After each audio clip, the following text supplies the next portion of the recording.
Field marshal Syed Asim Munir का मिस्र, उर्दन और सऊदी अरब का तारीखी दौरा बहुत अहमियत का हामिल करार दिया जा रहा है। सिफारती हलकों के मुताबिक फील्ड मार्शल सैयद आसिम मुनीर का अहम अरब ममालिक का दौरा कामयाब मिलिट्री डिप्लोमेसी की शानदार मिसाल है। मिस्र, उर्दन और सऊदी क़यादत का पाकिस्तान की मुसल्लह अफ़वाज पर मुकम्मल एतमाद का इजहार है। फील्ड मार्शल के दौरों में इंसदाद दहशतगर्दी, दिफाई ताउन और इंटेलिजेंस इश्तराक पर अहम बातचीत की गई।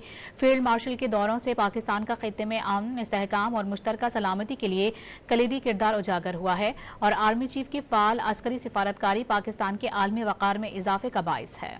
फील्ड मार्शल सैयद आसिम मुनीर का मिस्र, उर्दन और सऊदी अरब का तारीखी दौरा बहुत अहमियत का हामिल करार दिया जा रहा है। सिफारती हलकों के मुताबिक फील्ड मार्शल सैयद आसिम मुनीर का अहम अरब ममालिक का दौरा कामयाब मिलिट्री डिप्लोमेसी की शानदार मिसाल है। मिस्र, उर्दन और सऊदी क़यादत का पाकिस्तान की मुसल्लह अफ़वाज पर मुकम्मल एतमाद का इजहार है। फील्ड मार्शल के दौरों में इंसदाद दहशतगर्दी, दिफाई ताउन और इंटेलिजेंस इश्तराक पर अहम बातचीत की गई। फील्ड मार्शल के दौरों से पाकिस्तान का खित्ते में अमन, इस्तेहकाम और मुश्तरका सलामती के लिए कलीदी किरदार उजागर हुआ है और आर्मी चीफ की फ़ाल अस्करी सिफारतकारी पाकिस्तान के आलमी वक़ार में इजाफे का बाइस है।